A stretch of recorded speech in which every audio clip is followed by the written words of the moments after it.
नमस्कार। डैफोडिल की online classes में आप लोगों का स्वागत है। मैं सुखदेव किलेरी। हम लोग पढ़ रहे थे दक्षिण भारत की नदियों के बारे में। अगर आप लोगों ने जैसे भारत की नदियां हम लोग पढ़ रहे हैं, सिंधु नदी, गंगा नदी तंत्र, ब्रह्मपुत्र नदी तंत्र। अगर आप लोगों ने पहले के वीडियो नहीं देखे हैं तो आप लोग इस वीडियो के डिस्क्रिप्शन में लिंक मिल जाएगा, वहां से आप लोग पिछले जो नदियों की वीडियो है वो आप लोग देख सकते हो। कल हम लोगों ने पढ़ा था प्रायद्वीपीय पठार दक्षिण भारत की वो नदियां जो बंगाल की खाड़ी में गिरती है। आज हम लोग पढ़ेंगे प्रायद्वीपीय पठार की वो नदियां जो अरब सागर में गिरती है। कल के वीडियो में एक गलती हो गई थी, मैं क्षमा चाहता हूं कि एक परियोजना है अलमाटी परियोजना है।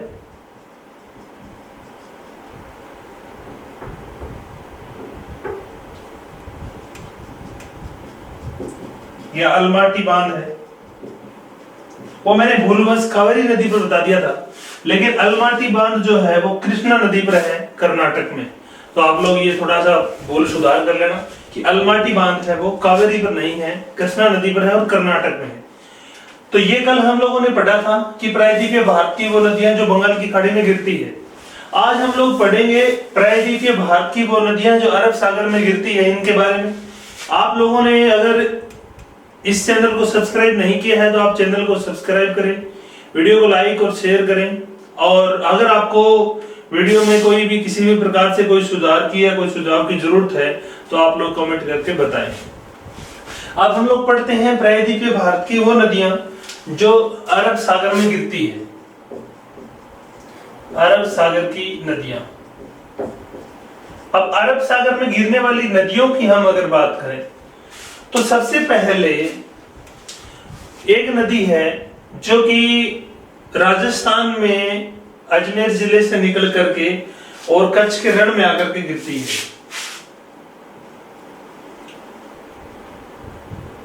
कच्छ के रण से कच्छ की खाड़ी में। इस नदी का नाम है लूणी नदी।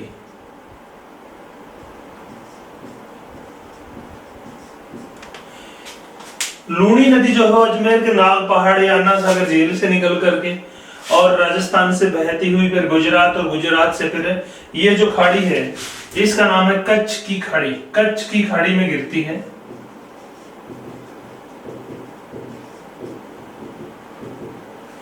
और ये जो खाड़ी है इस खाड़ी का नाम है खंबात की खाड़ी।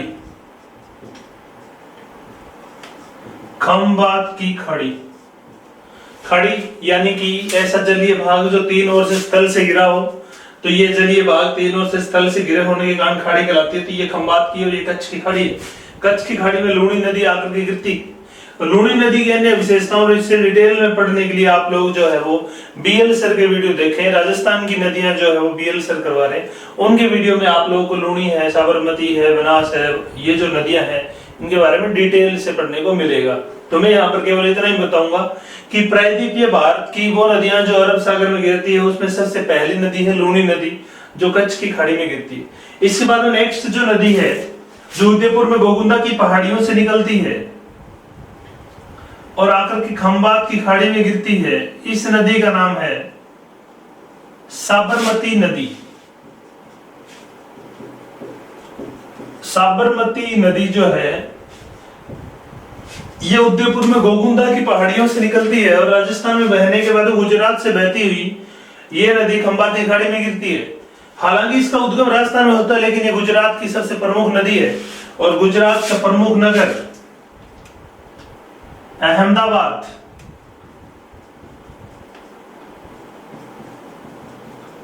और गुजरात की राजधानी गांधीनगर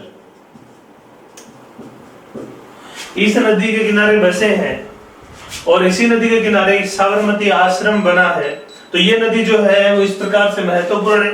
बाकी डिटेल आप लोग पढ़ लेना बीएल सर की क्लास में। इसके बाद में जो नेक्स्ट नदी है जो कि इसमें खंबात की खाड़ी में अरब सागर में आकर के गिरती है, उस नदी का नाम है माही नदी। थोड़ा सा ध्यान रखना कि अहमदाबाद या गांधीनगर गुजरात की राजधानी किस नदी के किनारे है, तो वो साबरमती नदी के किनारे है। इसके बाद में नेक्स्ट नदी है माही। मध्य प्रदेश में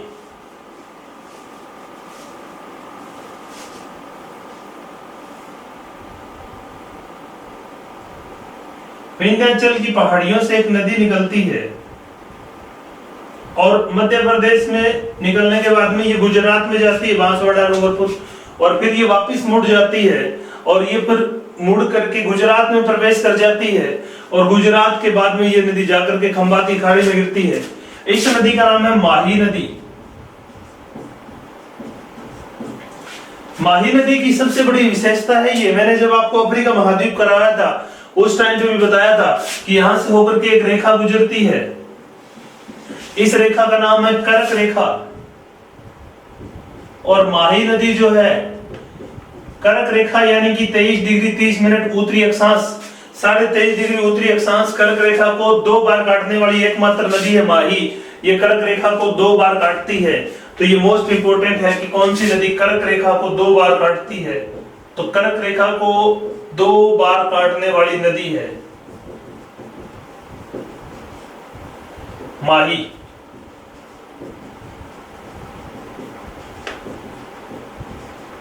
भूमध्य रेखा को 2 बार काटती है। मैं दोबारा रिपीट कर रहा हूं यहां पर। उस नदी का नाम है कांगो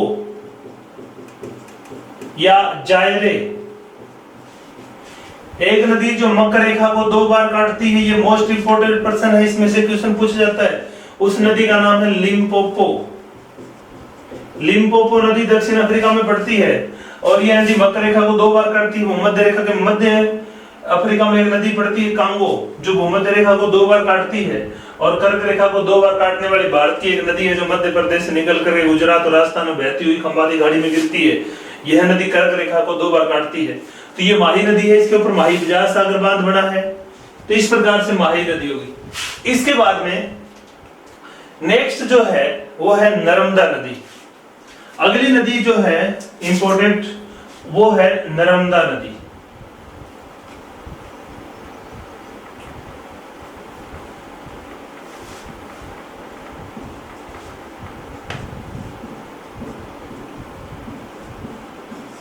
ये है नर्मदा नदी।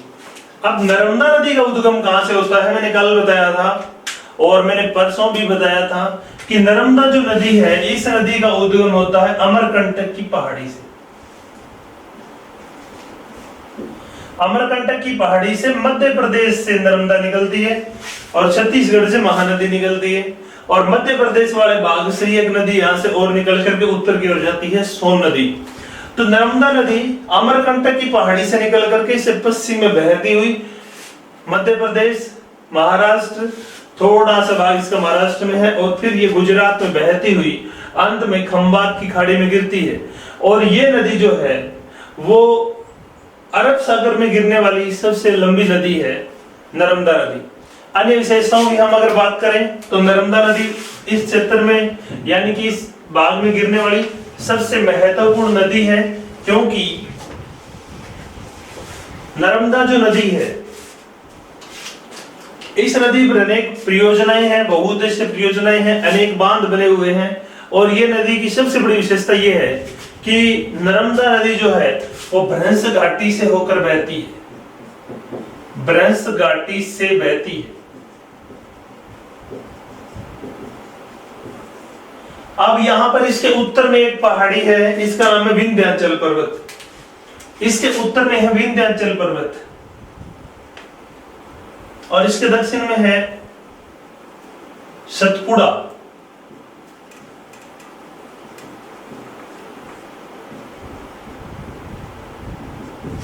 तो ये जो नदी है वो विंध्याचल और सतपुड़ा, जैसे ये विंध्याचल है और ये सतपुड़ा है। ये नदी 2 पहाड़ियों के बीच में से, 2 पर्वतों के बीच में से होकर बहती है। तो इस नदी की जो विशेषता है वो ये है कि ये 2 पहाड़ों के बीच में से होकर बहने वाली या भ्रंश घाटी से होकर बहने वाली नदी है, जो विंध्याचल और सतपुड़ा के बीच में से बहती है। ये भी इंपॉर्टेंट है हमारे लिए कि किन 2 पहाड़ियों के बीच में से नर्मदा बहती है। तो ये विंध्याचल और सतपुड़ा के बीच में से बहती है और इनका क्रम पूछा जाता है। विंध्याचल, सतपुड़ा, महादेव की पहाड़ियां और नर्मदा और ताप्ती नदियां क्रम में पूछी जाती है। तो आपको इनका क्रम भी ध्यान रखना पड़ेगा। उत्तर से दक्षिण का जो इनका क्रम है उस दृष्टि से अगर हम बात करें तो मैं आपको जो इम्पोर्टेंट फैक्ट है इसमें वो बताता हूँ कि किस प्रकार से प्रश्न आता है। तो जैसे ये विंध्याचल की पहाड़ी है, इसके नीचे जैसे ये सतपुड़ा की पहाड़ी है, और इसके नीचे है महादेव। ये विंध्याचल है, इसमें प्रश्न पिछली बार पूछा भी गया था। ये सतपुड़ा है और ये महादेव है।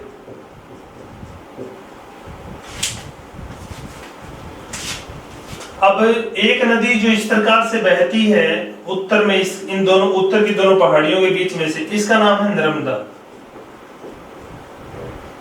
ये नदी जो सतपुड़ा पहाड़ी से निकल करके आ रही है, इसका नाम है ताप्ती। अब तीर पहाड़ियों के बीच में से दो नदियां बहती है, और नर्मदा और ताप्ती दोनों की दोनों नदियां भ्रंश घाटियों से होकर के बहती है, और इनके बीच में एक ब्लॉक पर्वत है। यानी कि सतपुड़ा एक ब्लॉक पर्वत का उदाहरण है, या हम यूं कहें कि सतपुड़ा एक भ्रंश पर्वत है या भ्रंशोत पर्वत है। ये तो सतपुड़ा एक ब्लॉक माउंटेन है या ब्लॉक पर्वत है या भ्रंशोत पर्वत है।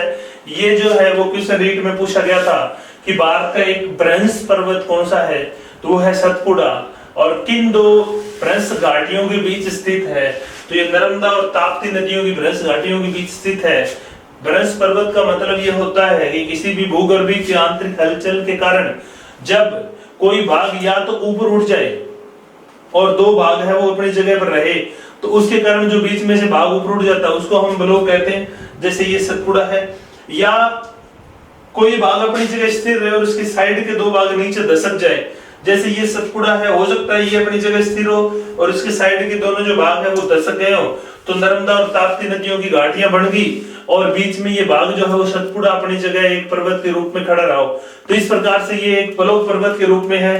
भारत में ब्लॉक पर्वत का सबसे अच्छा उदाहरण है सतपुड़ा, और भारत में नर्मदा और ताप्ती नदियां जो है वो भ्रंश घाटियों से होकर बहने वाली नदियों का सबसे अच्छा उदाहरण है। तो ये हमें ध्यान में रखनी है। और हाँ, इनका क्रम ध्यान में रखना आपको कि सबसे उत्तर में है विंध्याचल पर्वत, इसके बाद में है नंबर 2 नर्मदा नदी, फिर नंबर 3 है महादेव की पहाड़ियां, फिर नंबर 4 है ताप्ती नदी, और फिर नंबर 5 है महादेव की पहाड़ियां।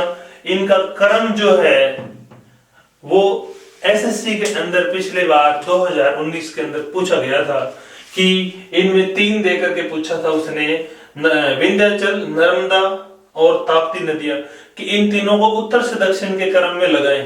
तो सबसे उत्तर में विंध्याचल की पहाड़ी है, फिर सतपुड़ा की पहाड़ियां हैं, और फिर जो है वो महादेव की पहाड़ियां हैं।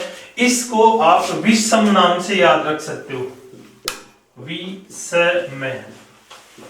सबसे उत्तर में विंध्याचल है, फिर बीच में सतपुड़ा है, फिर महादेव है, और विषम पहाड़ियों के बीच में से 2 नदियां जाती है, उत्तर में नर्मदा है और दक्षिण में ताप्ती है। इस प्रकार से आप याद रख सकते हो, इनका क्रम मोस्ट इंपोर्टेंट है। और ये जो इस प्रकार की बातें हैं, आपको यूं भी पूछ सकता है कि नर्मदा और ताप्ती नदियों के बीच कौन सा पर्वत है, तो नर्मदा और ताप्ती नदियों के बीच सतपुड़ा पर्वत है। तो ये मोस्ट इंपोर्टेंट है, आप कैसे भी करके जो है वो इनका क्रम और ये जो क्षेत्र है वो आप लोग याद रखोगे। तो सतपुड़ा जो है वो ब्लॉक पर्वत है, नर्मदा और ताप्ती भ्रंश घाटियों से बहती है। तो नर्मदा नदी की सबसे बड़ी विशेषता यही है कि भ्रंश घाटी से होकर के बहती है। इसकी दूसरी महत्वपूर्ण विशेषता ये है कि नर्मदा जो नदी है, ये नदी डेल्टा नहीं बनाती, ये नदी एस्चुरी बनाती है। नर्मदा नदी एस्चुरी या ज्वार नदमुख बनाती है। यह नदी डेल्टा नहीं बनाती। जो नदियां डेल्टा नहीं बना पाती, जिसे डेल्टा बनाने का कारण ये होता है कि नदियों का पानी समुद्र में जहां पे गिरता है वहां पर जाते जाते बिल्कुल धीमी गति हो जाए, और अगर समतल क्षेत्र है तो वहां पर वो अपने साथ जो भी अवसाद लेकर के जाती है उसको निक्षेपित कर देती है।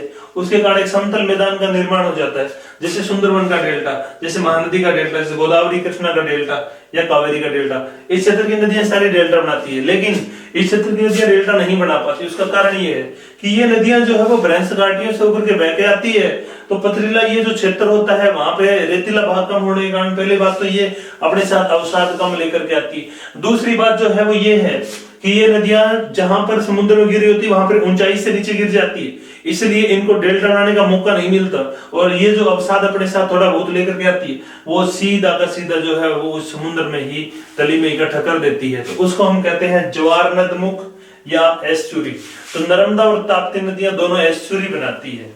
और विश्व का सबसे बड़ा ज्वार नदमुख मैंने आपको बताया था, एक नदी का नाम है सेंट लॉरेंस। कनाडा और यूएसए की सीमा पर से एक नदी बहती है सेंट लॉरेंस, विश्व का सबसे बड़ा ज्वार नदमुख एस्चुरी बनाती है। और भारत में एस्चुरी बनाने वाली दो नदियां हैं, नर्मदा और ताप्ती। और लगभग इस क्षेत्र गिरने वाली नदियां जो है एस्चुरी ही बनाती है, लेकिन नाम इनका ही दो का ज्यादा आता है। और नर्मदा और ताप्ती दोनों भ्रंश घाटियों से होकर भी बहती है। ये क्वेश्चन मोस्ट इंपोर्टेंट है और बहुत बार पूछा गया है कि भारत की दो भ्रंश घाटियों से होकर बहने वाली नदियां, भारत की दो डेल्टा ना बनाकर एस्चुरी बनाने वाली नदियां। तो ये सारे क्वेश्चन आप लोगों के लिए इंपॉर्टेंट है और इनका क्रम आप लोगों के लिए मोस्ट इंपॉर्टेंट है।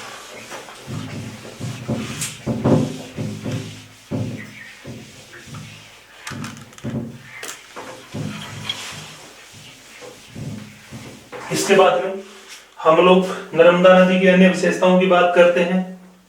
नर्मदा जो नदी है, इस नदी के ऊपर मध्य प्रदेश का जबलपुर नगर बसा है। जबलपुर। और इस नदी के किनारे गुजरात का बड़ोदरा नगर बसा है। गुजरात का एक नगर है बड़ोदरा, वो भी नर्मदा नदी के किनारे बसा है। और मध्य प्रदेश का जबलपुर नगर जो है वो भी इस नदी के किनारे बसा है।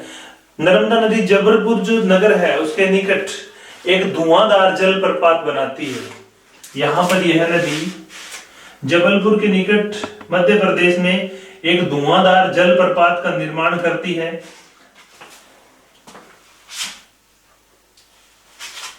यानी कि यहाँ पर नर्मदा नदी जबलपुर के निकट जब बहती है तो संगमरमर की चट्टानों से होकर के बहती है, और वहां संगमरमर की चट्टानों में ऊपर से पानी नीचे गिरता है, तो इस प्रकार का एक सुंदर दृश्य प्रस्तुत करता है। तो उसको हम कहते हैं धुआंधार जल प्रपात।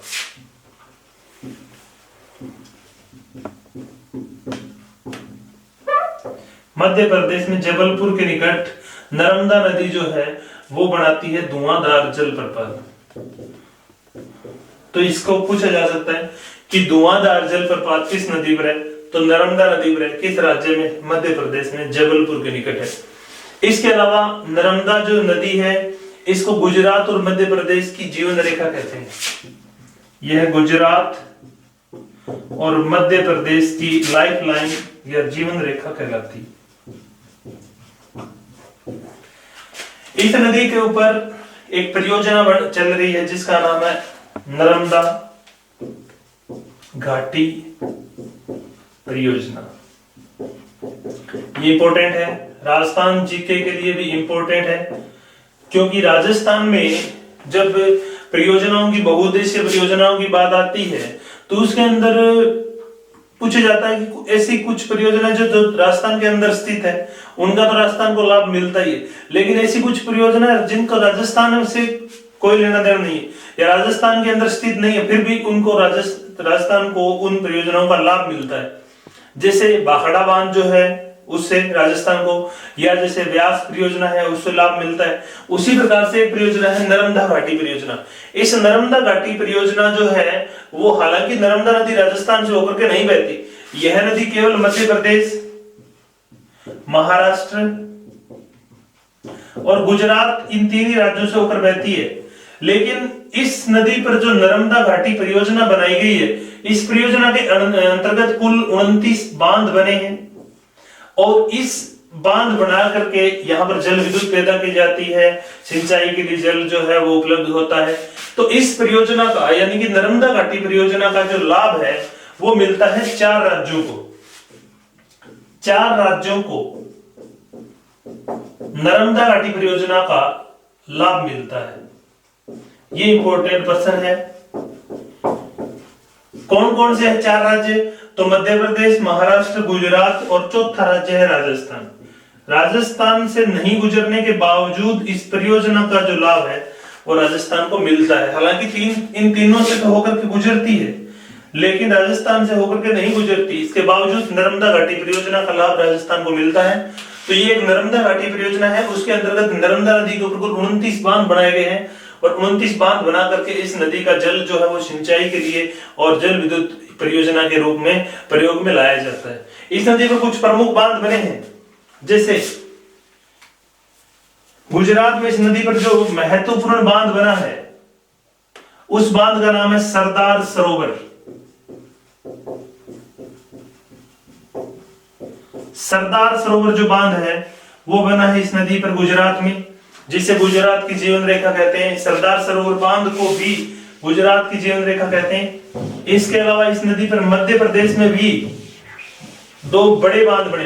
हालांकि वैसे तो 29 बांध है टोटल, लेकिन बड़े बांध जो एग्जाम में पूछे जा सकते हैं उनकी अगर हम बात करें तो मध्य प्रदेश में है एक इंदिरा सागर बांध, इंदिरा सागर बांध, और एक है नर्मदा सागर बांध। इंदिरा सागर बांध और नर्मदा सागर दोनों के दोनों कहां है? मध्य प्रदेश में है। और सरदार सरोवर जो बांध है वो कहां है? वो है गुजरात में, जिसे गुजरात की जीवन रेखा कहते हैं। तो इस प्रकार से ये 3 प्रमुख बांध है जो आप लोगों को एग्जाम में पूछे जा सकते हैं। इसके अलावा 26 बांध और भी हैं छोटे। अब हम लोगों ने यहाँ पर पढ़ा नर्मदा नदी। नर्मदा नदी का उद्गम अमरकंटक की पहाड़ियों से मध्य प्रदेश होता है। यह नदी मध्य प्रदेश, महाराष्ट्र और गुजरात से होकर के और खंबाती खाड़ी में गिरती है। यह नदी ब्रह्मस घाटी से होकर के बहती है, विंध्याचल और सतपुड़ा पहाड़ियों के बीच में से होकर के बहती है। नर्मदा नदी डेल्टा नहीं बनाती, यह नदी एस्चुरी बनाती है। यह दक्षिण भारत की सबसे लंबी नदी है जो अरब सागर में गिरती है। नर्मदा नदी के किनारे नर्मदा सागर परियोजना है, नर्मदा घाटी परियोजना है, जिसके अंतर्गत कुल 29 बांध बनाए गए हैं, जिसमें सबसे महत्वपूर्ण बांध है सरदार सरोवर जो गुजरात की जीवन रेखा कहलाता है। इंदिरा सागर और नर्मदा सागर बांध मध्य प्रदेश के महत्वपूर्ण बांध है। नर्मदा घाटी परियोजना का लाभ 4 राज्यों गुजरात, राजस्थान, मध्य प्रदेश और महाराष्ट्र को मिलता है। यह नदी मध्य प्रदेश और गुजरात की जीवन रेखा कहलाती है। इस नदी पर जबलपुर मध्य प्रदेश के निकट धुआंधार जलप्रपात बना है। संगमरमर की चट्टानों में पानी जब ऊपर से नीचे गिरता है तो इस प्रकार से धुआं सा उठता दिखाई देता है और पर्यटकों के लिए वो आकर्षण का एक बहुत बड़ा केंद्र है। तो ये तो बात होगी नर्मदा नदी की। विंध्याचल और सतपुड़ा पहाड़ियों के बीच में से बहती है, मोस्ट इंपोर्टेंट है। अब हम लोग इस क्षेत्र की दूसरी महत्वपूर्ण नदी की बात करते हैं कि इस नदी के किनारे जबलपुर मध्य प्रदेश का नगर और बड़ोदरा गुजरात के 2 नगर बसे हैं। अब हम बात करते हैं अन्य जो महत्वपूर्ण नदी है, वो एक सतपुड़ा की पहाड़ियों से एक नदी निकलती है मध्य प्रदेश में। इस नदी का नाम है ताप्ती। यह भी खंबात की खाड़ी में गिरती है। ताप्ती या ताप्ती मध्य प्रदेश में सतपुड़ा की पहाड़ियों से एक नदी निकलती है जिसका नाम है ताप्ती। यह नदी नर्मदा नदी के समानांतर बहती है और समानांतर बहती हुई खंबाती खाड़ी में गिरती है। दोनों की कुछ सेम विशेषताएं हैं। जैसे नर्मदा नदी ब्रह्मस घाटी से बहती है, ताप्ती भी ब्रह्मस घाटी से बहती है। जैसे नर्मदा नदी 2 पहाड़ियों के बीच में से बहती है तो ताप्ती नदी भी 2 पहाड़ियों के बीच में से ही बहती है। जैसे नर्मदा नदी डेल्टा नहीं बनाती तो ये भी डेल्टा नहीं बनाती। ये दोनों नदियां एस्चुरी बनाती है, दोनों ब्रह्मस घाटियों से बहती है, दोनों पहाड़ियों के बीच में से बहती है। नर्मदा और ताप्ती नदियों के बीच में जो पर्वत है उस पर्वत का नाम है सतपुड़ा, मोस्ट इंपोर्टेंट। इसके दक्षिण में जो पहाड़ी है, जो पर्वत है, उसका नाम है महादेव। यह है महादेव। इस प्रकार से विंध्याचल, सतपुड़ा और महादेव के बीच में से नर्मदा और ताप्ती नदियां जो है वो बहती है। अब जो ताप्ती नदी है, ये नदी जहां समुद्र में गिरती है वहां इसके किनारे एक नगर बसा है गुजरात का। इस नगर का नाम है सूरत। ताप्ती नदी के किनारे गुजरात का महत्वपूर्ण नगर सूरत बसा है। ताप्ती नदी के ऊपर गुजरात में एक जल विद्युत परियोजना बनाई गई है जिसे कहते हैं उकाई, उकाई परियोजना। मोस्ट इंपोर्टेंट है। किस राज्य में है? गुजरात में है। किस नदी पर है? ताप्ती पर। ताप्ती नदी पर गुजरात में उकाई परियोजना जो है वो बनाई गई है। ताप्ती भ्रंश घाटी से होकर के बहती है। ताप्ती एस्टुअरी बनाती है, डेल्टा नहीं बनाती। ताप्ती नदी जो है वो सतपुड़ा और महादेव पहाड़ियों के बीच में से बहती है। तो इस प्रकार से आपको जो है वो ताप्ती नदी के बारे में ध्यान में रखना है। ताप्ती नदी किन राज्यों से होकर के बहती है? तो ये मध्य प्रदेश और महाराष्ट्र और गुजरात तीनों से बहती है। इसका थोड़ा सा भाग जो है वो गुजरात में पड़ता है, ज्यादातर भाग इसका मध्य प्रदेश और महाराष्ट्र में है। यह नदी जो है वो 3 राज्यों से होकर के बहती है और एक बड़ी परियोजना जो इसके किनारे है वो है उकाई परियोजना। इस प्रकार से ताप्ती नदी से संबंधित जो है वो आपको याद रखना है। इसके बाद में अन्य कुछ महत्वपूर्ण नदियों की अगर हम लोग बात करें तो गोवा की 2 महत्वपूर्ण नदियां हैं जो कि इधर अरब सागर में गिरती है। छोटी छोटी नदियां हैं, पश्चिमी घाट से निकल करके और सीधी कुछ 100-150 किलोमीटर बहने के बाद में और इधर अरब सागर में गिर जाती है। जैसे एक नदी है जुआरी, एक नदी है मांडवी। मांडवी नदी के किनारे गोवा की राजधानी पणजी बसा है। गोवा की राजधानी जो पणजी है वो किस नदी के किनारे है? मांडवी नदी के किनारे है। ये आपको ध्यान में रखना है। पणजी नगर जो है गोवा की राजधानी, ये मांडवी नदी के किनारे बसा है। ये इंपॉर्टेंट है। गुजरात की राजधानी गांधीनगर किसके किनारे है? साबरमती के किनारे है। महाराष्ट्र की राजधानी मुंबई समुद्र के किनारे बसा एक नगर है, सालसेट द्वीप पर बसा है। इस तरह की कुछ चीजें जो है वो इंपॉर्टेंट होती है। एक सालसेट, वैसे तो मुंबई 7 द्वीपों पर बसा है, लेकिन जो महत्वपूर्ण जो द्वीप एग्जाम में पीछे पूछा गया था उसका नाम है सालसेट द्वीप। एसएससी में ये प्रश्न आया था कि मुंबई किस बड़े द्वीप पर बसी है, तो उसका नाम है सालसेट। तो सालसेट द्वीप पर मुंबई बसी है। गांधीनगर गुजरात की राजधानी है जो कि साबरमती नदी के किनारे है। गोवा की राजधानी पणजी जो है वो आपकी मांडवी नदी के किनारे है। तो इस प्रकार से कुछ महत्वपूर्ण, इसकी जो एक सहायक नदी है मूसी, एक नदी है मूसी। मूसी नदी के किनारे हैदराबाद बसा है। हैदराबाद किसकी राजधानी है? तेलंगाना की। तेलंगाना की राजधानी हैदराबाद मूसी नदी के किनारे बसा है। यह भी इंपॉर्टेंट है। जम्मू कश्मीर केंद्र शासित प्रदेश की राजधानी जम्मू तवी नदी के किनारे बसा है। श्रीनगर झेलम नदी के किनारे बसा है।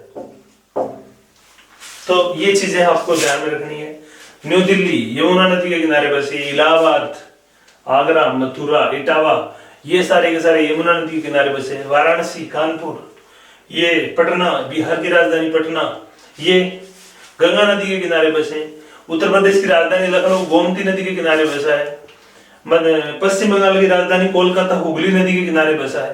तो इस प्रकार के जो प्रश्न है वो आप लोगों को ध्यान में रखने हैं। नदी किनारे बसे हुए नगर मोस्ट इंपोर्टेंट होते हैं।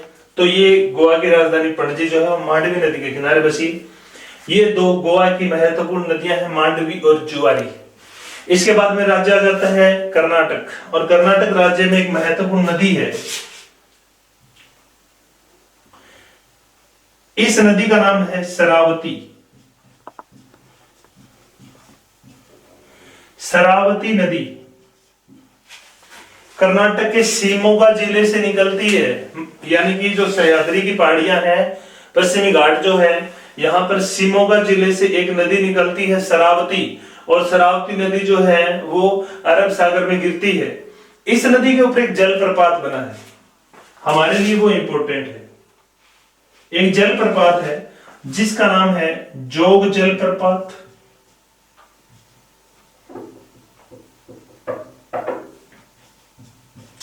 या गर सोप्पा जलप्रपात, या इसे कहते हैं महात्मा गांधी जलप्रपात। इसकी ऊंचाई है 255 मीटर और ये भारत का सबसे ऊंचा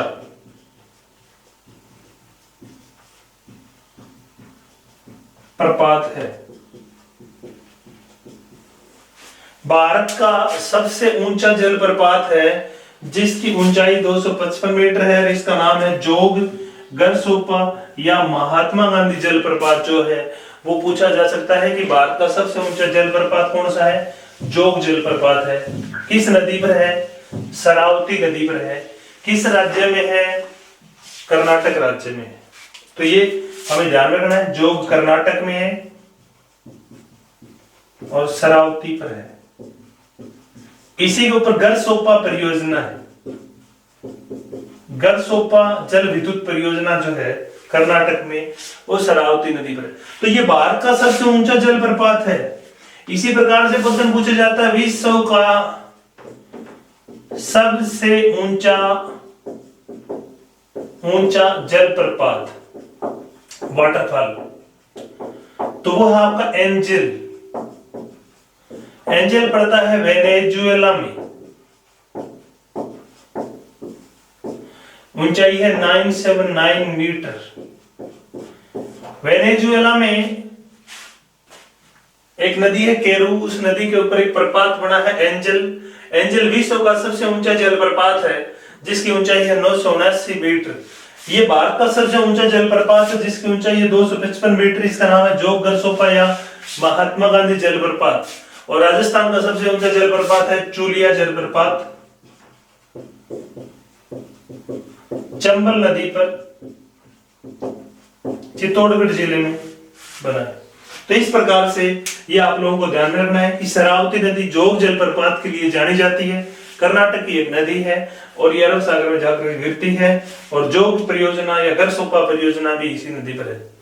इसके बाद में केरल राज्य आ जाता है। केरल में दो प्रमुख नदियां हैं।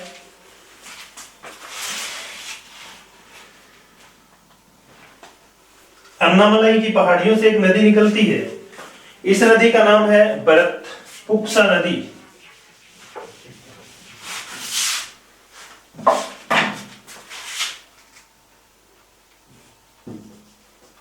भरतपुक्सा नदी ये केरल की सबसे लंबी नदी है भाई। केरल की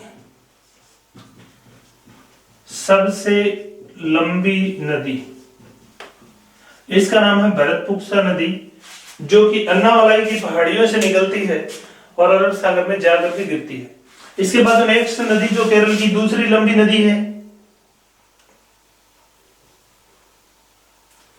इस नदी का नाम है पेरियार।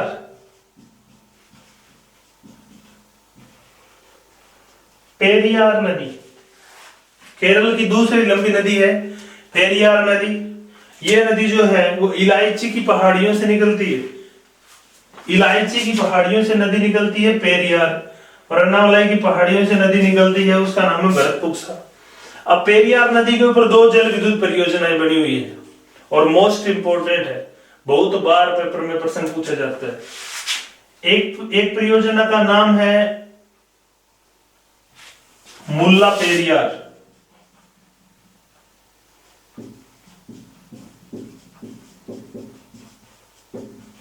मुल्ला पेरियार बांध, और एक का नाम है इडुक्की